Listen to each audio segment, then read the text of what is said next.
I just want to say that it seems to me that you've come because you feel that this man deserves a tribute.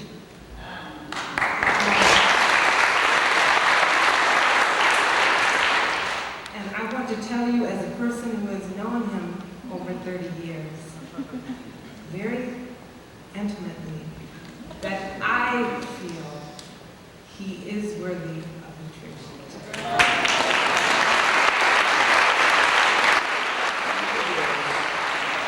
I have here a proclamation.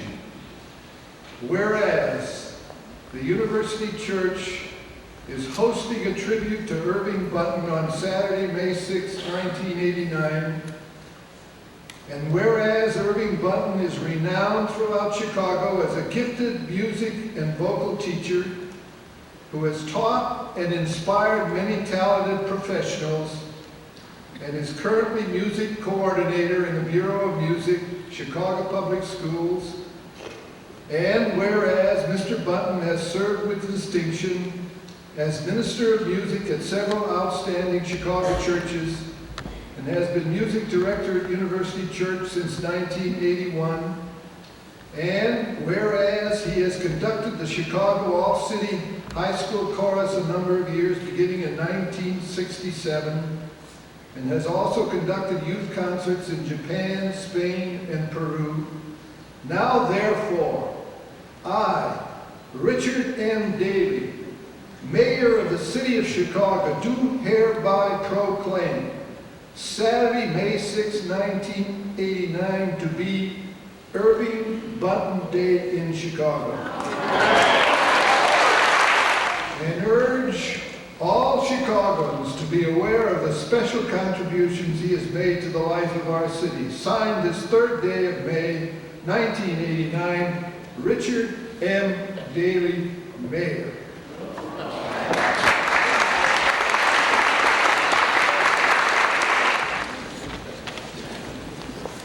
I mount this pulpit somewhat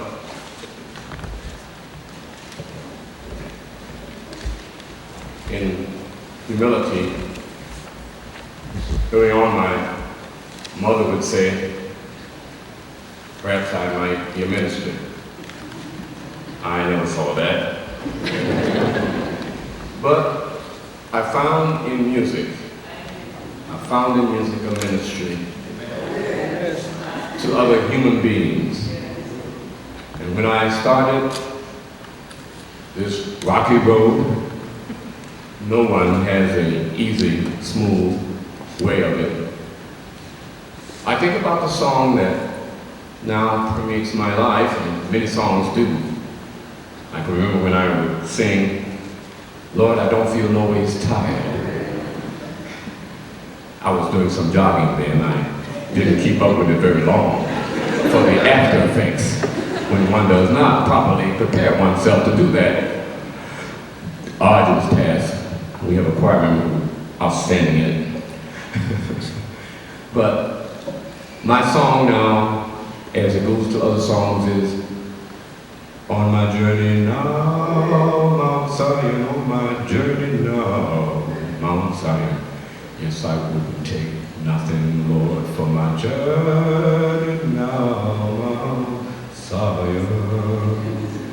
That's my present song. But there are many songs in my life and yours, and to have been a part of that, believe me, has brought me to the very core of my being. I can't thank you enough, each and every one of you. Thank you, thank you, thank you kindly. That little excerpt from A Mile of the Night Visitors. I just love that. I just cherish that. One of the many statements that perhaps I can grasp tonight to try to suggest how I feel on this evening. And that, as someone said, yes, you can smell the roses tonight, Irving Bunton. I had to be here. I was not going to be turned around. Even as I moved from one place to the other today for rehearsal, I was within about 50 feet of an accident, probable Fortunately, it was not an accident, and I skirted along the Eisenhower. I was not going to be turned around if it was God's will. Oh, there's so many thank yous, beginning with my very parents, William and Gillian, who imparted to me, who gave me, from the very earliest moment, that sensitivity, that love of what God's presence is all about. And if I've been able to be a light to any of you, I would say that yes, when I've done the best I can, my living shall not have been in vain. I love my family. I want them to know that, because perhaps in my early, shall we say, aggressive business or dealing with the business that I was about, you know, to be what you are, and raise your own detriment, as the French say, I perhaps was not at home as perhaps often as I would have wanted to, but they've understood that.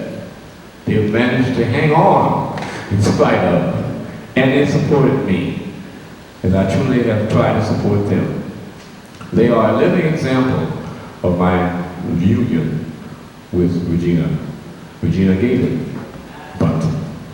She's made my life the dearest, the sweetest, and as I've said before, darling, sweetness and goodness. Sweetness and goodness.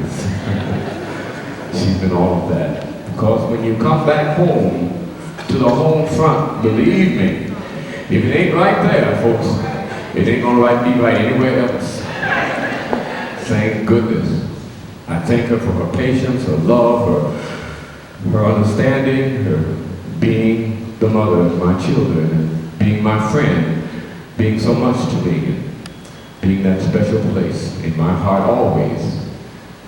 And to these young people, and to my other friends, whatever I have been, it's been my best. And you've always, but always given your best back to me. But I'm only a conduit. I'm only hopefully, shall we say, a striking fire, a stone, if you please, a touchstone to what I know you all believe is the great God of our existence, a presence, if you please, that permeates our lives and tells us, as Paul Lawrence Dunbar said, keep it going, keep it moving, because we must stay on the battlefield for my Lord.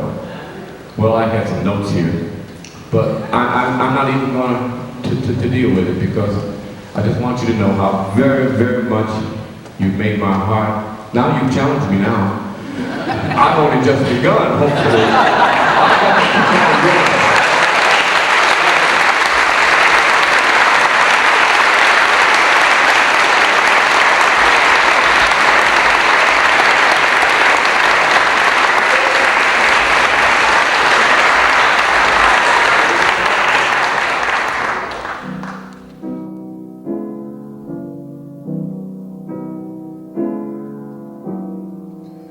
On my journey now, Mount Zion, my journey now, Mount Zion. I wouldn't take nothing to Mount Zion for my journey now, Mount Zion.